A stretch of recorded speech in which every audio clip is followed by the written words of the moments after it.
વિદ્યાર્થી મિત્રો, આપણે ગયા લેક્ચરમાં શું કર્યું હતું યાદ કરો. સંકલન વિકલનના સૂત્રોની શરૂઆત શીખ્યા હતા. કેમ? ચેપ્ટર શરૂઆત કરતા ફાવે માટે. હવે આપણે સંકલન પહેલા લઈશું, વિકલન પછી. ધ્યાન આપજો. તો એ સૂત્રો કયા કયા કર્યા હતા યાદ કરો. અચળ પદનું હતું વિકલન તો 0, અને સંકલન અચળ પદનું શું હતું? અચળ પદ જોડે x + c. યાદ છે સૂત્ર? એ જ રીતે x ની n ઘાત તો વિકલન શું થાય? n x ની n - 1. સંકલન શું થાય?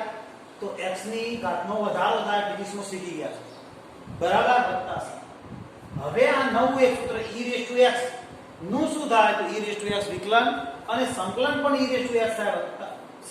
આ એક વિશેષતા વાળું સૂત્ર આપણે યાદ રાખવું ખાસ, કે વિકલન અને સંકલન બે સમાન, બંને સમાન. આવા સાબિતી કરવા માટેના દાખલા આવશે ઘણા બધા.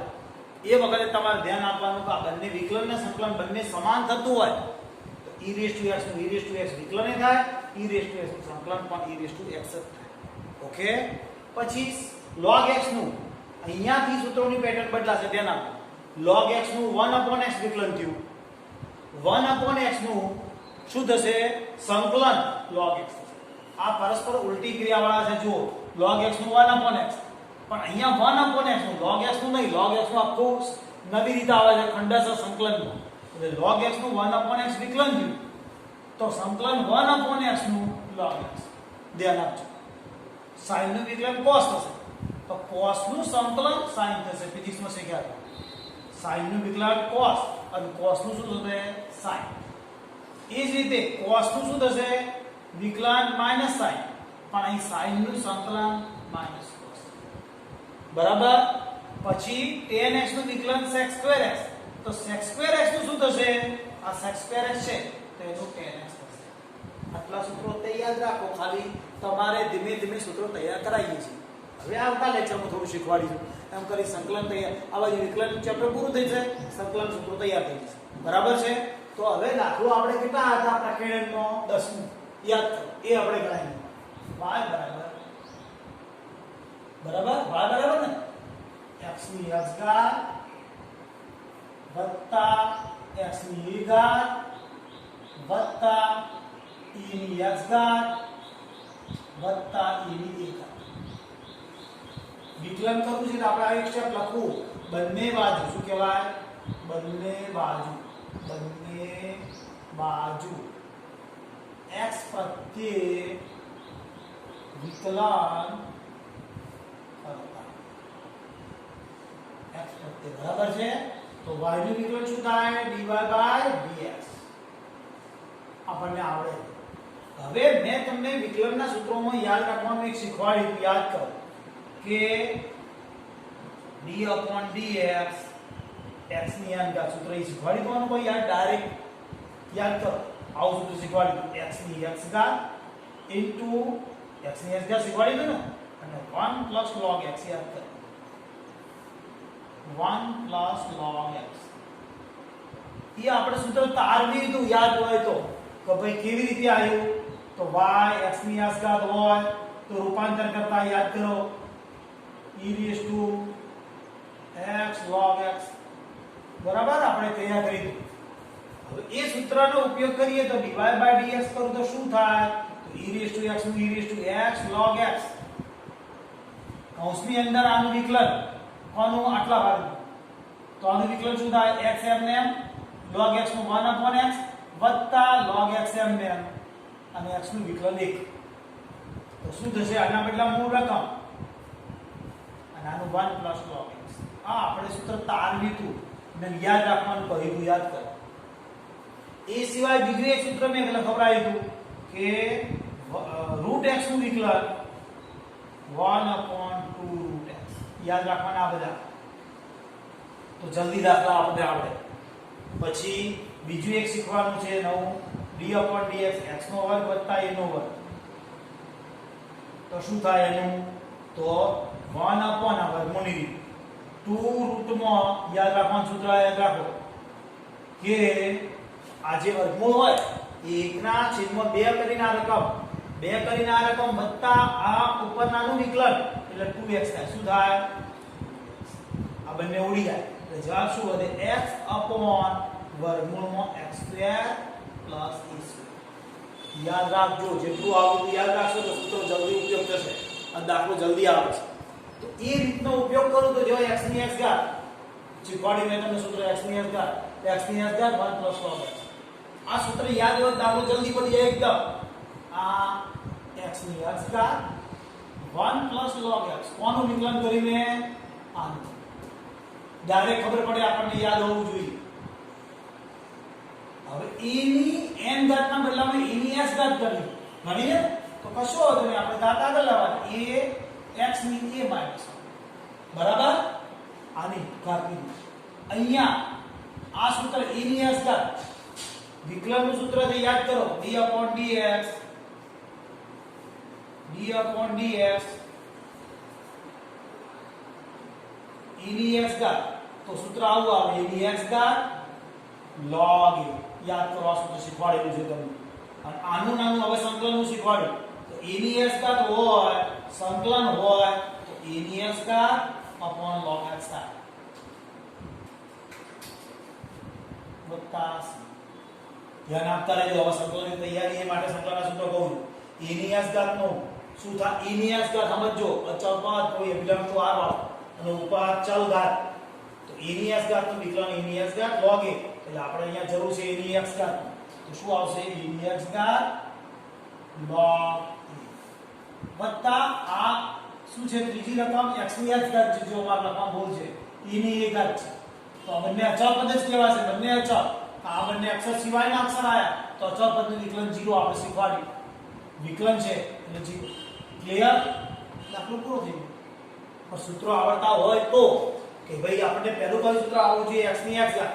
આ તો x ની x ઘાત નું સૂત્ર શું? x ની x ઘાત 1 + log x એટલે એનું સૂત્ર આવે. પછી a ની x ની a ઘાત છે x ની a ઘાત એટલે x ની n ઘાત ની રીતે ઘાત આગળ આવી a ઘાત ઓછી ઘાત વિકલન છે.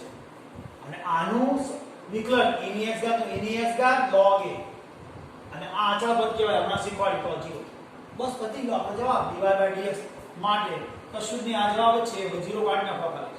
dy/dx બરાબર x ની n ઘાત 1 + log x વત્તા a x ની a-1 વત્તા a ની x ઘાત log a આપણો જવાબ છે. તમે તમારા જાતે સાહિત્યમાં જોઈ શકો છો. તો આ કેટલા સૂત્રો આવડવા જોઈએ? એક આ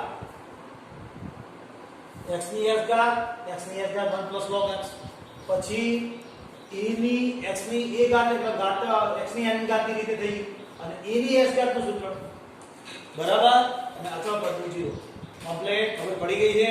પ્રોબ્લેમ નથી ને તો દાખલા નંબર આપણે 11 ઉપર જઈશું. બરાબર મિત્રો આ 11નો દાખલો અત્યંત લાંબો છે, અગત્યનો છે. આઈએમપી મારી લેજો. બહુ જ વારે ઘડીએ પૂછાયો દાખલો. શરત તો ખાલી 3 કરતા મોટી છે. કેમ? આ રકમ x ની કિંમત મોટી છે એટલે આ બંનેની બાદબાકી ઋણમાં ના આવે એટલા માટે સમજાવ્યું છે. બીજો કોઈ ઉપયોગ છે નહીં. બરાબર છે. હવે y બરાબર આપણી રકમ છે. y બરાબર આપણી રકમ શું છે? x ઉપર ઘાતમાં x નો વર્ગ ઓછા 3 વત્તા x - 3 ઉપર શું થશે? x નો વર્ગ. હવે સમજો બંને ચલ આવે છે. શું આવે છે? બંને ચલ સમજવાનું છે તમારે. બંને ચલ છે જોયું. આ ચલ ને આ ચલ, આ પણ ચલ ને આ પણ ચલ. તો બંને ચલ હોય તો શું કરીએ આપણે? પહેલા યાદ કરો e ઘાતમાં રૂપાંતર કરીએ છીએ ને એટલે ઘાતમાં રૂપાંતર કરીએ. y માટે y બરાબર e કરી લખીએ છીએ અને ઘાત આગળ લઈએ x² - 3 log x. ક્લિયર? ઘાત આગળ આવી બરાબર અને log x લખ્યા કારણ આપણે એટલો x જ છે. બીજી વખત રૂપાંતર કરીએ છીએ આનું તો શું થશે? e ઘાત આગળ આવતી x² log કરી અને શું લખાશે આપણે? x - 3. ક્લિયર મગજમાં? e ઘાતમાં નિયમ શીખવાડી ચૂકીએ છીએ. મારે વારગડી નથી લખતો. e કરી આ જે ઘાત હોય આગળ log x. e કરી ઘાત આગળ અને log x. ક્લિયર? હવે વિકલન બંને બાજુ x પ્રત્યે વિકલન કરતા વિકલન વિકલન શું થશે? dy by dx. ક્લિયર છે? y નું વિકલન dy by dx. તો શું થાય? e raised to x નું e raised to x શીખ્યા આપણે, લખેલું છે e raised to x નું e raised to x. e raised to x એટલે e raised to x. ધ્યાન અહીંયા બરાબર કામ આવે એવું છે દરેકને. e raised to x નું e raised to x. d upon dx કોનું વિકલન બાકી આપણે કૌંસની અંદર x² - 3 આ કૌંસ છે પાછો એટલે આ મોટો કૌંસ મૂકવો પડશે આપણે અને log x. બરાબર છે? એટલે આપણે અહીંયા બે રકમો થઈ, આ પહેલી રકમ અને આ બીજી રકમ. આ કૌંસ પૂરો વત્તા આનું વિકલન છે, ધ્યાન આપજો, e raised to x નું e raised to x.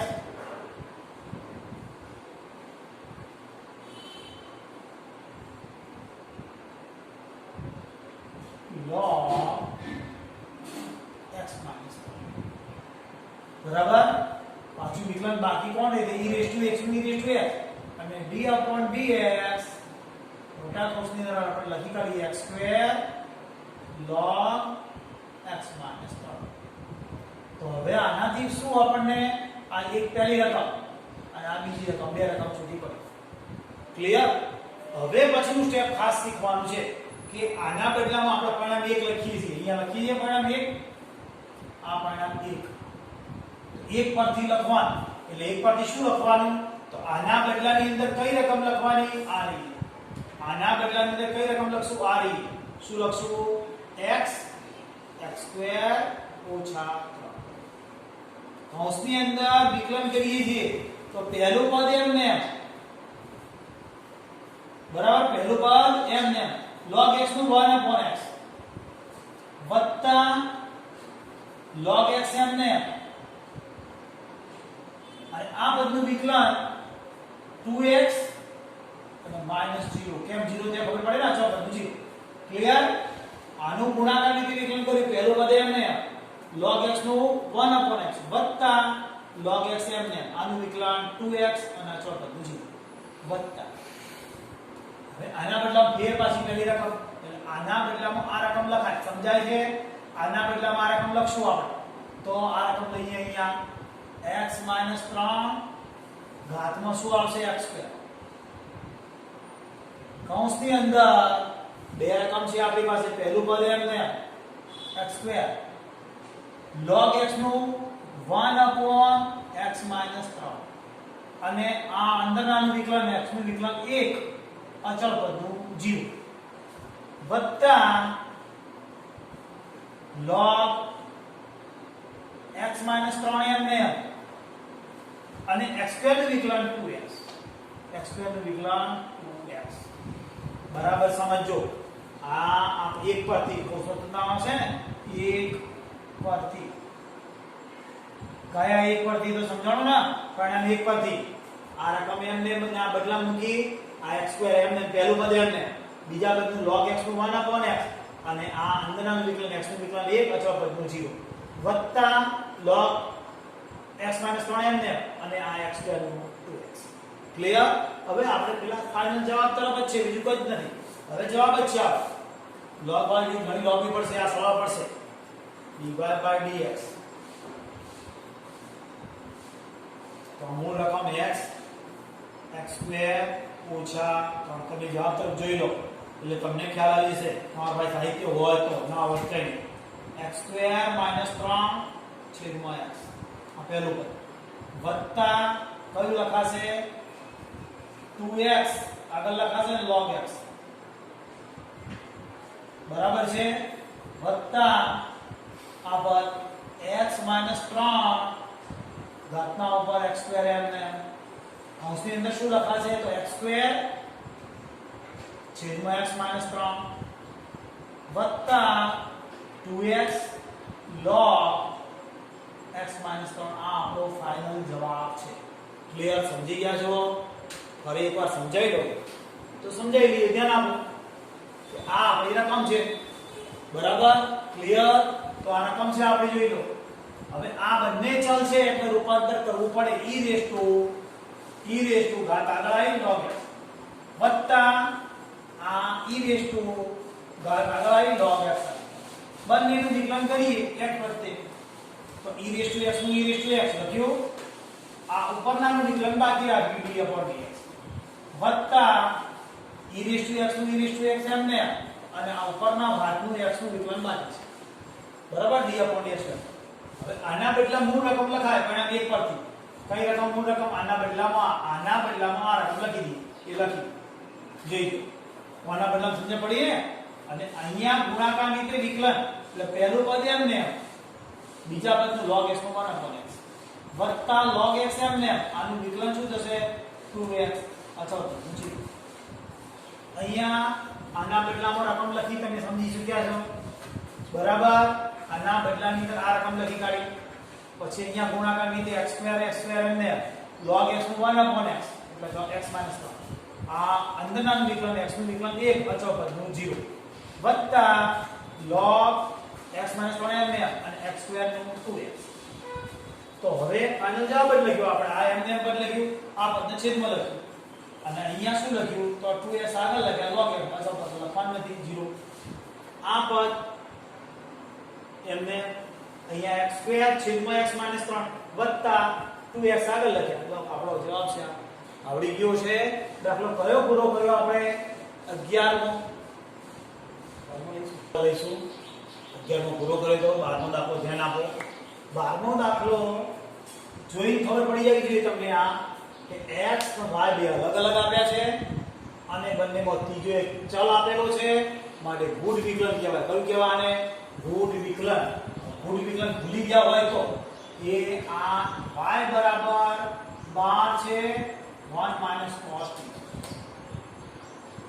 y is equal to 12 under bracket 1 minus cos t clear અને બીજું x બરાબર x બરાબર શું આપ્યું છે 10 એટલે 10 under bracket t minus sin t બરાબર છે તો આ બંનેના ઉપરથી તમને ખ્યાલ આવી જવું જોઈએ કે dx dy dt આવશે અને dx dt યાદ કરો બરાબર એટલે આ ગુણ વિકલન કહેવાય બે ભેગું કરવાનું વિકલન તો આને dy dx નહીં લેવા શું લેવા છે આ t ચલ છે અંદર એટલે dt t ની સાપેક્ષ થશે x ની સાપેક્ષ નહીં t ની સાપેક્ષ વિકલન આવશે તો 12 એમને અચળ પદ તો અચળ પદ જ કહેવાય એટલે 0 અને cos નું વિકલન શું થાય માઈનસ sin એટલે માઈનસ પ્લસ sin t અને t ની સાપેક્ષ છે એટલે t નું વિકલન 1 એટલે કોઈ પ્રોબ્લેમ નથી સમજ્યા dy dt તો આ t છેલ્લો અહીંયા છે તો છેલ્લે t હોવો જોઈએ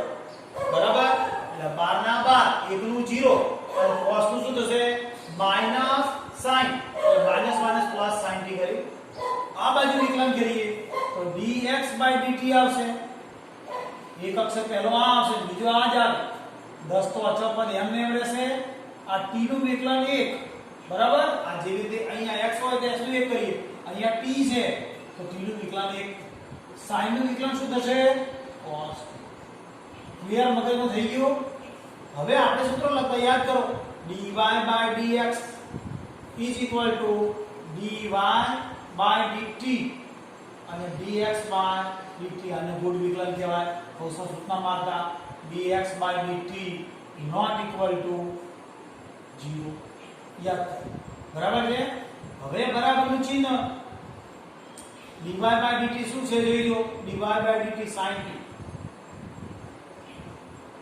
dx dt 1 minus cos t બરાબર આ dy dx ની કિંમત ભરી પણ જોડે 12 રહી ગયા આપણે અહીંયા 12 લખવા પડશે બીજું કોણ રહી ગયું અહીંયા 10 તો અહીં 10 લખવા પડશે હવે બહુ મહત્વનું સૂત્રો આપણે યાદ કરવાના યાદ કરો સૂત્ર આવી ગયા છતાં ભૂલી ગયા હોય તો હું સૂત્ર તમને ક્લિયર કરાવું તો તમને સહજતા પડે કે 11 કે 1 minus cos x હોય તો 2 sin સ્ક્વેર આગળ ખૂણો અડધો આ સૂત્ર યાદ રાખો પછી 1 plus cos x હોય તો શું સૂત્ર 2 cos square x by બરાબર માઈનસ આવે તો sin square x by plus આવે તો cos square x by બરાબર અને sin x નું સૂત્ર શીખી ચૂક્યા છે, યાદ કરો. 2 sin x by 2 cos x by 2. Clear છે? તો એ સૂત્રોના આધારે અહીંયા આપણે અહીંયા છેદ ઉડીએ છે. અડધા કેટલા થશે? 6 અને અડધા 5. તો 6 અને 5 બરાબર 6 by 5. sin θ નું સૂત્ર હમણાં મેં શીખવાડ્યું. 2 sin t by 2 cos t by 2. એ જ રીતે આનું સૂત્ર જો તૈયાર પડી છે 2 sin square t by. Clear? તો છેલ્લો જવાબ શું આપણો આવ્યો કે આ બે બે તો નીકળી જશે. તો 6 પંચમાંશ તો એમ ને 6 by 5 એમ ને, અને અહીંયા કોણ ઉડી જાય છે? તો એક sin વાળો ભાગ ઉડી જાય તો cot થાય, cos ભાગ્યા sin એટલે cot t by 2 આપણો જવાબ ફાઈનલ. બરાબર? આનું બીજી વાર વિકલન કરવાનું ભૂલથી પૂછાય આગળ બારના દાખલા. આટલો દાખલો પૂરો થઈ ગયો આપણો કમ્પ્લીટ. જવાબ જોવો જોઈ લેવાનો કમ્પ્લીટ આવી ગયો છે બુકના પ્રમાણે. પરંતુ ધારો કે આને એમ પૂછી નાખ્યું d2/dx2 તો શું થાય? તો સમજાવું. આ તો એમ ને હવે cot નું વિકલન શું થાય? -cos x2. ધ્યાન આપજો. d2 હોય તો આ વધારાનું છે, ધ્યાન આપજો. d2x d2y dx2 કરવાનું હોય તો 6/5 એમને 6/5 એમને cot x નું cos x2x બરાબર. અને વધારાનો આ t છે માટે t નું શું મૂકવું પડશે? dt/dx. કયું dt/dx મગજમાં આવે છે? dt/dx કોનું આવશે? તો આ t ના કારણે આપણે x ની સાપેક્ષે dy/dx આવે. તો પહેલા 6/5 તો એમને cot x નું શું થાય? cos x2x/2 બરાબર. અને t/2 નું પાછું 1/2 બરાબર. અને dt/dx. આ બારના દાખલા માટે કહું છું. બારના એટલે કે જીના કે પૂછકે પૂછી નાખે કે d2y/dx2 તો શું થાય એના માટેનું છે કે ભાઈ આ પદ તો એમને cot x નું શું થાય? cos x2 અને t/2 નું 1/2 t/2 નું 1/2 આ 1/2 અને ઇન્ટુ t નું કરવું પડે તો t નું શું થાય? dt/dx. એટલે dt/dx શોધેલું છે આપણે. dt/dx આને છેદમાં ફરતી લખી દેવામાં આવે. સમજ્યા? આ તો તમને શીખવાડી વાત. આપણે દાખલો આટલો પૂરો થઈ જાય. ક્લિયર? કયો દાખલો પૂરો કર્યો આપણે? 12મો પૂરો કર્યો. 13માનો આજની તારીખમાં સમયના મર્યાદામાં 13મો દાખલો આપણે નથી લેતા. પણ આ સંકલનના સૂત્રો તૈયાર કરતા રહેવાનું. એટલે આપણે જ્યારે સંકલન ચાલુ કરીએ એટલે આપણે સંકલનના સૂત્રો આવડતા જ હોય, ફટાફટ ચાલે. બરાબર? અને ઓનલાઈન છે માટે નાના નાના દાખલા હોય તો તમને અનુકૂળ રહેશે. સંભાવનાના દાખલાની લંબાઈ વધારે છે, બધા અભ્યાસક્રમ કાપવાની વાત છે તો કદાચ ચેપ્ટર આવે નહીં. સમજ્યા? એના કારણસર હું સંકલન લઈશ. બાકી સંભાવના આવે છે, સંભાવના લઈ અને હા સંભાવના સિવાય વિકલ્પના ઉપયોગ ઘણા બધા સાધ્ય છે, પણ આપણે લઈશું સંકલન. ક્લિયર છે? અમુક પૂછવા નથી. હજી આવતીકાલે મળીશું.